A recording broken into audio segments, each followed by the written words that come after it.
Hi loves, welcome back to Love What Luck. Hope you've all had a good week. I'm low-key dying this week.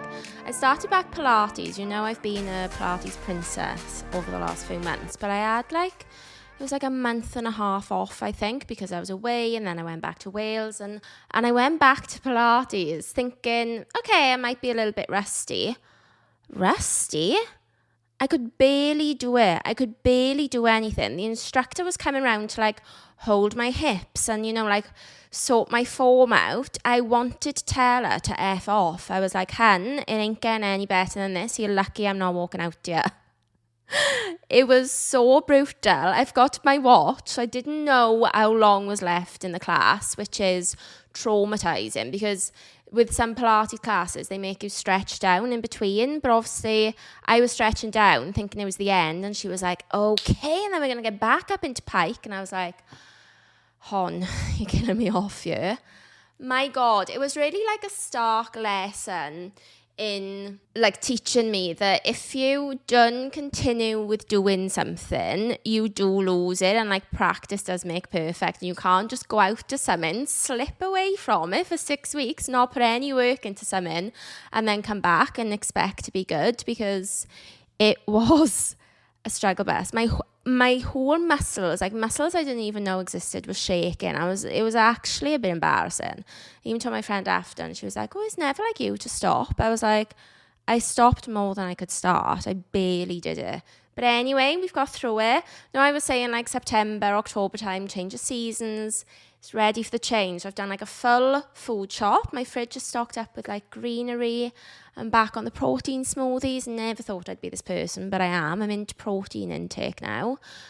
And yeah, I'm getting back into my running and stuff. So, I know we're pretty much at the end of September, but the transition is still happening. It's still in place. And I hope you've all had a good week. Okay, let's go straight into this week's stories. Well, I'm going to start actually with a thread. What crazy stuff is going on in your life at the moment? So guys, before I start the thread, if you've got anything crazy, please send it over to us at sadie@lovewhatluck.com, or you can DM me, Facebook Messenger me. I'm at Sadie Maltby, at lovewhatluck. Come find me and let me know what crazy stuff's going on in your life at the minute. But yeah, let's start with this thread. My local area Facebook group is blowing up because someone put glow-in-the-dark googly eyes on all the garden statues in one street. There's a line being drawn between the people who think it's the funniest thing in a long time and those who want to start a vigilante mob to hunt down the perpetrators. Honestly, those neighbourhood watch programs, they go hard. I've got one year, so I'm in a little village community type of thing, and I'm in WhatsApp groups. And that is what it's like. You'll have somebody say something. We've got an incident group, right? And a spam group. And the incident group is for incidents. Obviously, if there's blue lights outside, if there's, people came round HelloFresh knocking doors. The incidents group was popping off. They were following them down the street, do not answer the door. I've reported them. I don't know why they cold calling. That did not go down well, yeah. But it's for stuff like that. If there's a police incident, fires, etc., etc. If somebody sends one message after the incident thing, if they make a little joke, if they try to crack a smile in that group, it's hounded down. The admin come on and they say, this is an incident group, take your spam elsewhere. They don't appreciate small talk. They know your phrase, not what they signed up for. And honestly, people go ham. It's a very, very serious thing. Although, do you know, in the spam account, they advertised that they were going to be doing a sewing bee club. And I thought to myself, I don't know how to sew. I don't know how to do anything, basically. And when it comes to that, and whenever I've needed my trousers taken up, or if a button has come off even, simple things, I have to wait until I go back to Wales and I transport it back and I get my mother to do it. And I was like, I need to learn how to do this.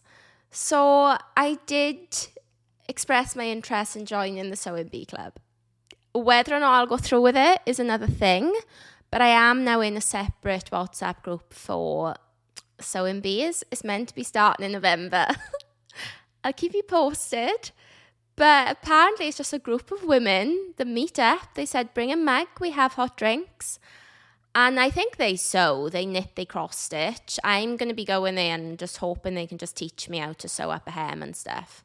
I just thought, I never learned to do these things in school.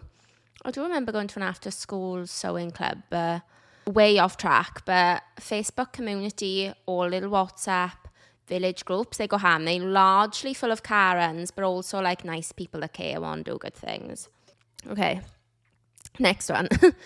My ex is following my new girlfriend's Instagram and doing her best to create most photos there. It's somewhat hilarious since my ex was the one who ended it with me. But that's giving crazy, and that's just not good for anyone, is it? She needs blocking. This girl I was seeing, who was also exclusive with me, told me that she was sleeping with another guy on the way home from a baseball game yesterday. So that was fun. One, if you're going to be exclusive with someone and you're sleeping with somebody behind the back, you're already lying to them. So either just continue with the lie or end it. I just don't know what good that is. We're not talking about a phase here. We're talking about you're in an exclusive relationship with somebody. Why are you telling me? If I'm in an exclusive relationship with somebody, I just need to be told, look, actually, I know we said we're going to be exclusive. I'm still kind of dating people. I'm not ready. Up to you if you want to see me again. Don't just blurt out that you slept with somebody and just leave that information dangling with no course of action, I'm still in love with my ex, but she's moved on to someone else. I'm slowly realising he's probably a better boyfriend to her than I was. Well, unfortunately, mate, that's the way the cookie crumbles, isn't it? But, good you acknowledging it, showing self-growth, you can be a better person in the long run.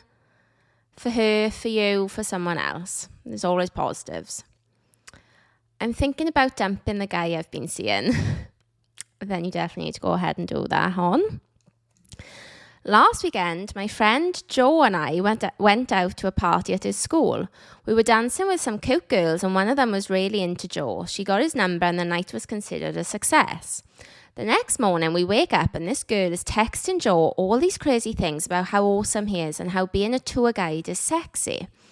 The red flags are being waved, so we decide, like any good people, to Facebook creep and find out more about this girl. Upon arriving at her Facebook page, we realise that she's with her boyfriend in her profile picture. So we don't worry about her being crazy or wanting anything more from the dance. However, after several seconds of staring, I realised something and screamed out, "Oh shit, mate, that's you." The girl had changed her profile picture to a picture of him, to a picture of her and Joe on the night out. There couldn't be a bigger red flag than that. This is how GK Barry found out that her ex-boyfriend had cheated on her at a festival. I remember hearing this story that he'd gone to a festival and it was on Twitter, and I don't know how she came about it, but she basically saw on this girl's page that the girl had changed her picture to a picture of her and GK Barry's boyfriend kissing. And that's how she found out. Updating your profile picture on any app, I think is triggering. Instagram is safe because it just uploads it. No one needs to know. Every other app, it comes on a big thing like you've updated your profile picture. It comes up like an announcement for people. And I just think it's hard enough to change it when it's just a picture of you. To change it to a picture of you with somebody that you met on a night out. No. It really is giving crazy. Right, I've got a story this week, and it's actually a follow-up story from an episode we had last year. It's episode 96 if you want to go and listen to it. But basically, you don't need to listen to it to listen to this story. But if you want like the full bonanza, it's on episode 96. And it's basically about a couple. They met in work, and so they were friends first, but the girl had just come out of like a bad breakup from a 10-year relationship. So she was feeling quite vulnerable, and then this guy offered to be her shoulder to cry on, and yeah, it turned out not to be a good relationship. And she left and, moved on. And now a year or so later, she wrote in again with her story. So yeah, let me read it to you. And also, guys, reminder, if you've got any stories, please email them to sadie@lovewhatluck.com. You had nice stories as well. It's been a little while since we've had a nice one, guys. Every week I ask for them. I actually put on my Instagram the other day the most romantic thing anyone's ever done for you, like start a thread. I didn't get enough answers to start a nice romantic thread. And I was going to go looking. I just thought, there's no point. It's just feeding people with unrealistic expectations at this stage. One of the answers was, he bought me a Tango Ice Blast for Valentine's Day. I just thought, it's just not good enough, is it? So I'm still trying. I am still trying. If you've got a nice love story, send it my way. We need them. But yeah, basically, contact me. Right. Okay, so here we go. Let's go into this story. I got a call one day from my ex's client that sadly my ex-partner, let's call him Michael, committed suicide. The client had found a note on Michael's front door when he went for an early morning appointment. The note said not to go in and to call an ambulance. It is a very sad end that for me was anything but unexpected given the 2, possibly 3 attempts he had when he was with me, one of which I had got to him just in time to intervene. He also crashed my car into the woods when I was away on holiday once, and I always believed that had been another attempt. The first flat I lived in with Matt, his downstairs neighbour, committed suicide, and it was just so shocking and sad because he wasn't answering his phone. His sister went to the flat and they had to call the police to knock the door down because it was locked, and yeah, I think they kind of knew. And oh my god, it's just so horrible. So sorry if anyone has gone through that.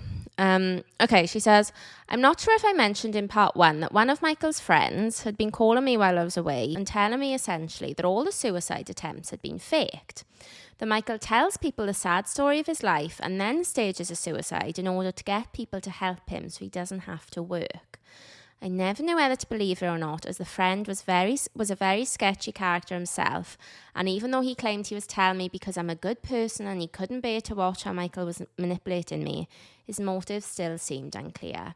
I just think you've got to be very, very careful with saying that. I get it, people do it, people want attention, but I just think if you're faking a suicide for attention, that alone is the biggest cry for help. I had this before, right? Something similar. When I was in school, this girl had said this big traumatizing story that turned out not to be true. And I went to the teacher and I was like, even if the story isn't true, the fact that she is going around saying this has happened to her, that is the cry for help, So I just think you've got to be very careful with the boy cries wolf attitude because I think if you're even faking a suicide, you've got to be thinking about it, and I just think you've got to be so careful. She said, anyway, this had started to play on my mind, and the longer went by after we broke up with no one telling me of any more attempted suicides, I did start to think perhaps it really was fake to try to keep me supporting him, because basically she obviously wasn't working and she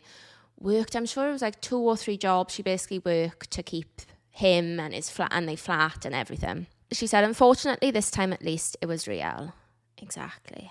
I think that even if you really, really want, or you think you want to end it, obviously you're in such a low place, I can't even imagine it. But even if you think you want to, and I really hope this isn't bad for me to say for somebody, but even in those last moments, I think no one really wants to do that. No one actually wants to. So I think if somebody is going to do that, but then also leaving a little note, again, I think it's sometimes a cry for help. And I think lots of people are so quick to say something's for attention or see bad in people, but I don't know, I like to try and see the best in people in that way and just think, again, you've just got to be so careful because nobody truly wants to do that, I don't think. After his death, I was in touch with the clients who were tasked with organising the funeral since he had very little friends or family. I also had to help write the eulogy since I was the closest person to him in recent years. I did this happily as I never abandoned him in life. I wasn't about to abandon him in death. no matter how badly things turned out with us. I wanted to honour the person I had known and fell in love with before his mental health so drastically declined and things took a turn. We had had good times, and at this point I believed he had loved me once. I think that is such a nice thing to do, and I think it says so much about somebody's character when they can do that and kind of put themselves almost to the side just for the sake of this person and like the gravity of what's going on. Is that the right word? I think so. But yeah, wow. The clients who were arranging the funeral invited me for coffee and I happily accepted. This is where things started to get weird. Firstly, they told me that as it turned out, there had indeed been other people who had found Michael in attempts at suicide and who did indeed proceed to help to fund him in some way thereafter. Each attempt with others, they had received strange messages or notes from Michael, and he had made it known where he would be, and he was always found in the nick of time, just like with me. The little seed of mistrust started to come back. Oh my God, there's nothing worse than this, like bloody hell. The next twist, his ex-girlfriend, let's call her Claudia. I believe she had moved in with him basically the same day that I moved out of the house. I thought this because on my last day, there was a package that had arrived with her name on it. And every time I drove by on my way to work, her car was always in the driveway. Bear in mind, this ex is actually married with a child, but supposedly separated from her husband, even though they've been living together for decades and still holiday together. Guys, if we've learned anything from this podcast, if anyone says they are separated, divorced, but they're still living with their partner, I can guarantee you I'd put money on it that they are still together. Because why on earth would you want to live with your ex for extended amount of time when you're not together? We all know how that goes down in the breakup with Jennifer Aniston and Vince Vaughn, and it ain't pretty. Anyway, she contacted me too. I mentioned in part 1 that Michael had cheated on me. And Claudia began asking things about the girl Michael cheated on me with, and if we should invite her and the other girl whose boyfriend cheated with the same girl to the funeral. This is confusing, so I'm going to have to recap you here. Michael cheated on his partner with a girl, let's call her Bridget, right? And then I'm sure it was Michael's friend, although this is just from memory, but I'm sure it was Michael's friend. If not, it was another guy, let's call him David, also cheated on his girlfriend with Bridget. And now Bridget and that other girlfriend, I can't remember if we've given her a name, Sarah, they are now friends. How and why you could be friends with a girl that your partner cheated on you with, I don't know. Unless she didn't know, and it's like a friendship based on how shit your partners are, I don't know. It's not for me. I can barely get the story straight for you guys. Living through that is a hard no from me. I would just be straight out no. Anyway, Claudia, the other woman, wants to invite them both to the funeral. She says, I think it was her way of showing dominance, that she knows the situation, etc., etc. I basically said in a nice way, I don't care, and she can invite who she wants. Claudia also proceeded to tell me that the same girl, the one who got cheated on, so let's call her Sarah, are you keeping up with me? Had been at Michael's house a week before he died in a low-cut top. It's given orgy, it's given fucked up, it's given way in over my head, it's given are there normal people out there that you all have to go in this incest pool? Like, there's more than 3 people out there, surely. Why are you all attracted to the same people? Branch out, change your radius on Hinge and Bumble, and, you know, play about a little bit out of the field. Like, people just love drama, don't they?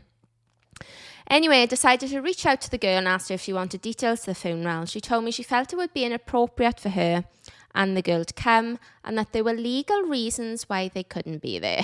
The plot thickens. The other people arranging the funeral also told me that Claudia had been behaving in strange ways. She had asked for money from the funds raised to help pay for the funeral, stating she is owed by Michael since she had bought a bunch of things for him to run his business. Even if true, highly distasteful. Everything he owned in his house belonged to me, yet I was absolutely not asking for any of it back. I honestly hate those types of people because, well, that's a bit strong. I also don't hate them, but just let it go, you know? It's like those people that, you know, buy a drink and then they text you, not I've ever had this experience, then they text you being like, you owe me £1.17, or you only transferred me £1 for that drink and you actually owe me 17 pence still. Like, I get it, people are tight for money, but like at some point, just let it go. Just let it go. This is what would cause stress, you know, holding on to loads of shit. They also said it was weird that when they all arrived at the house to clear Michael's belongings, she had claimed to be living there with him initially and walked in and immediately said, where the fuck are all my clothes? What's he done with all my things? Not, oh my dear God, my partner, ex-partner, best friend, confidant has passed away. She is concerned about her things, tells you all you need to know. They said they didn't think she lived there because not one thing was found in the house belonging to her. They said her things were found nowhere, not even in the bins outside, and they find it odd he would have taken measures to remove everything she owned in his last moments for no reason. Absolutely. If somebody's in that bad state of mind, they're not thinking, I must clear out this woman's stuff. Definitely not.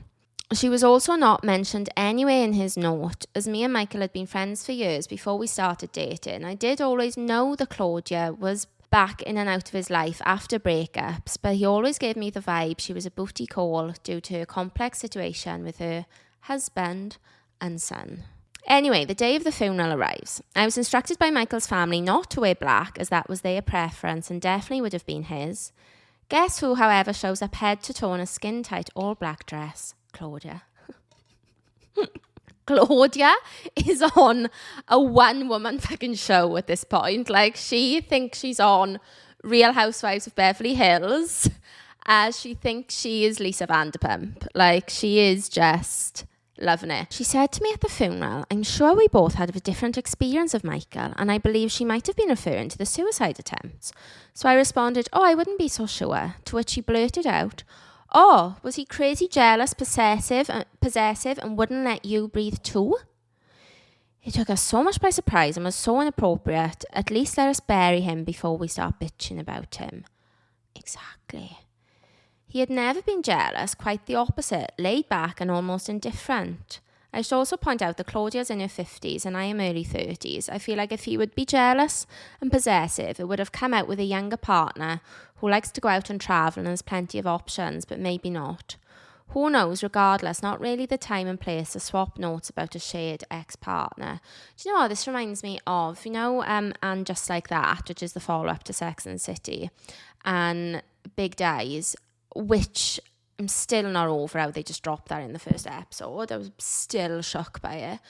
But then she finds out, like, after he's died and she's going through the stuff, that, like, he paid Natasha, his ex-wife, like $1 million, and she found out that he had a dog and he carried the picture in his suit and stuff. And I just think, even when you break up with someone, and especially if, God forbid, like, they pass away, you have got your memory of them and how they are in your head. And I just think, like, anyone that tries to tarnish that is so bad, because you haven't got them there to reassure you, or like all you've got is your memory. And I think as that kind of fades and as time goes on, sometimes it's harder to remember that memory. So when you're being told new stuff about somebody that you cared about, I think it's so horrible and damaging. Like, my ex-partners, I want to think about them in the way that I think about them. So, like, if somebody knocked my door now and told me something,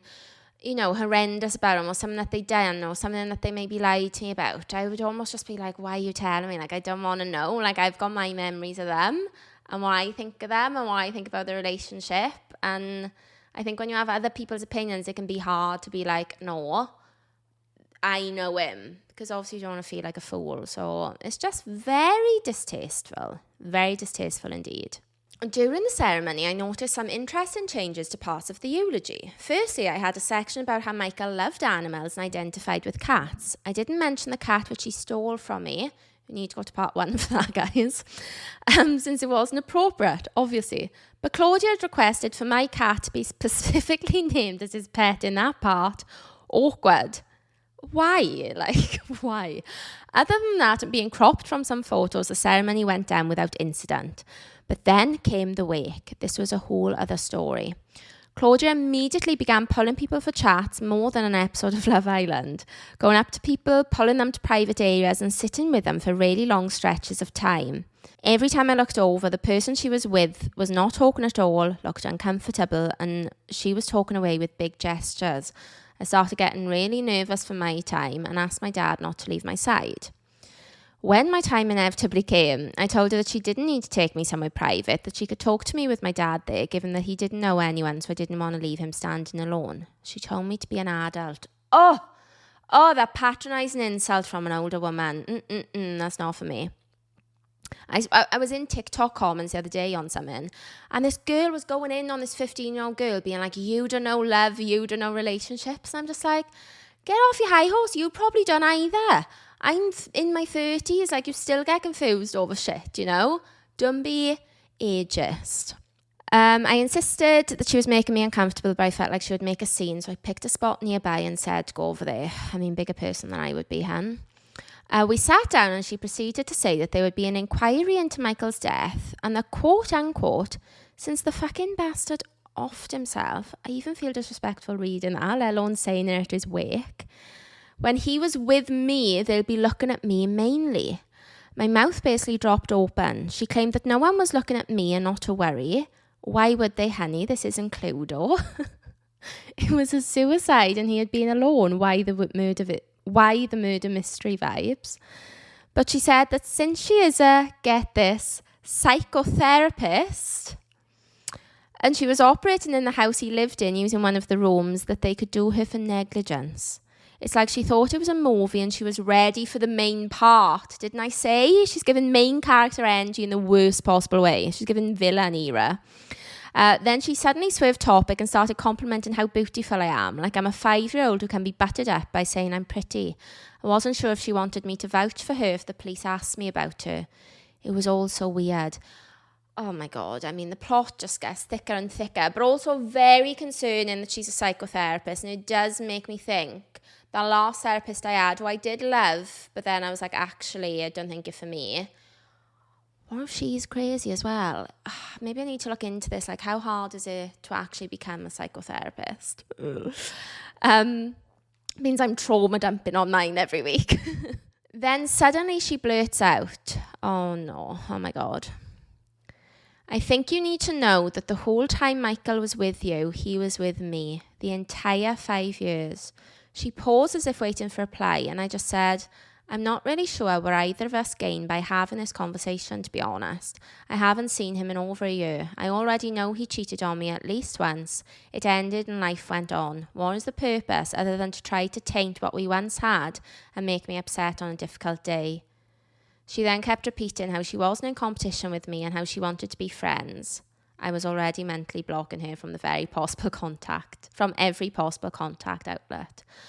Oh, again, it's what I said earlier. Like, why do you need to do that? There's literally no need. Like, he is not here to even defend himself. I mean, I believe her, so it's not that. But, like, he's not here to even give his side of the story. And, like, why you've broken up, that's like somebody coming back into your life a year later and being like, oh, by the way, I cheated on you. Like, you're only doing that to get off your chest, you know? It's not benefiting me to tell me a year, 2, 3 years later. Like, I should have known at the time, you know?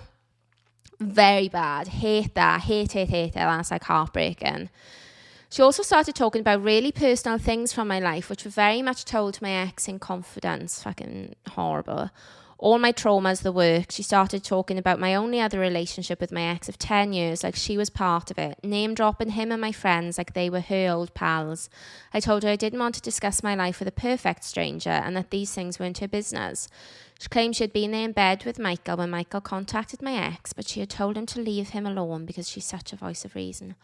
Oh, I'd want to be pulling hair. Again, I'm not a fighter, you know, I always say this, but like, I'd be walking away. I'd probably be in tears. Like, it's a funeral. You tell me all this shit. You're angry. Oh my God. I'd just be like, get out of my face in your skin tight black dress. At some point, my dad came over to check I was okay, and she said super sarcastically, "Oh, please do join us, sir." No, they'd be spitting in faces. No. She then gave my dad a recap of everything that had been said, despite banishing him before. My poor dad didn't know where to look. She reiterated Michael had been with her the whole time, but when my father pulled her up on it, she started to backtrack. I find it hard to believe that even though all my belongings were in that house, pictures of me, my clothes, products in the bathroom, shoes, my car on the drive, etc., she claims to have not known about him being with me. Did she also never look at my very public social media account to see pics and videos of me in the very house she had been in? With a cat, she would have seen it. Yeah, it's complete bullshit. Imagine going into somebody's house that a girl lives in, making out like she doesn't. Like, you would just, as a female, you would just know. You would just know that there's another female there. Like, there's no way. Like, you look at my flat, it's a girl flat. Like, you can tell. So even if I had a boy living here, the flat would still look like this, because that's where I would want, you know? I left there ready to leave that place and leave him and all these toxic people he brought into my life behind, lay them all to rest with him. It's sad I'll never know the truth from the lies. Had he ever cared about me, or was I just used the entire 5 years? Was it ever real for him? Unfortunately, only he will ever know. But since in life he did deceive me and manipulate me, I can't just assume she lied about it all. But in a way, I've been able to reflect. We had come from very different worlds, but I was in a vulnerable, dark place when we met. I think that when you are in that place, you match the vibration you put out and are more susceptible to meeting people who may not be good for you or mean well for you. People constantly reiterate how for a very driven, stable and calm person, they can't believe how I got wrapped up with these people, but that to me makes sense. In a better place mentally, I may have never even had a conversation with Michael. These days I'm navigating a new relationship of about a year, and so far it's the best I've ever been treated. I'm more sceptical now, so I'll say, let's see how it goes. But I have been able to slowly rebuild my confidence, start to trust people again, and know that I did my best, and that's all I can do. Without Michael in my life, I'm running 2 successful businesses. I feel strong and independent, and I am proud that I am a kind person instead of ashamed that I let myself be used/manipulated. I will learn from it, but I will not change the good parts just because some people can't be trusted with them. That is so strong, because I think it's easy after a relationship to be like, I'm never behaving like that again. They took me for a mug. That's it. I'm never treating like someone like that again. But you are not the one that needs to change. Like, the issue is with that other person that's hurt you. They are the one that needs to look at themselves. Like, what you've done or whatever you would have done would never change the outcome. Like, you could have been a bitch to him. He still would have done that. I think it's so easy for people to think that they should have done stuff better or different, but the issue is with the other person. They were going to do that anyway, and I think it's really strong and important to not lose your character, like, especially if you are a kind person. And I don't know, like, lots of people think, oh, I want to see the best in him, and sometimes like they think it's a weakness, but I always think it's a nice thing, because lots of people have good in them, and I don't think it's a bad thing to try and look for that in people. And also, like, if they haven't got good in them, then again, like, more fool on them. I don't think it's a fool on you. It obviously doesn't get walked over and take like loads of shit off somebody, that's not what I'm saying, but like, you can still have a good character and like an optimistic character. And completely agree, and I said this on the episode, that when you're in a low place, you've got to be so careful of who you bring in. I've told you before on past episodes, my only rebound relationship was the absolute worst relationship I have ever been in. And now I look back, if that guy had come anywhere near me now, there would just be no chance ever that we would be together. The fact that I'm with him blows everyone's minds. Like, well, they can understand it, because obviously he wasn't like a complete dick and he was fun and blah, blah, blah. But like, now when they look back, they're like, how on earth, like, did that even go on for as long as it did? Like, wild. And that was because it was a rebound. So, yeah, you've got to be very careful, guys. Be very, very careful out there. Okay, guys, I think I'm going to wrap it up. Thank you so much for listening. Remember, please send your stories to sadie@lovewhatluck.com. Remember to follow me. Please follow me on Spotify. We're trying to get the followers up on there. And please subscribe on YouTube if you're watching. And yeah, come back next week for more. And I'll speak to you then.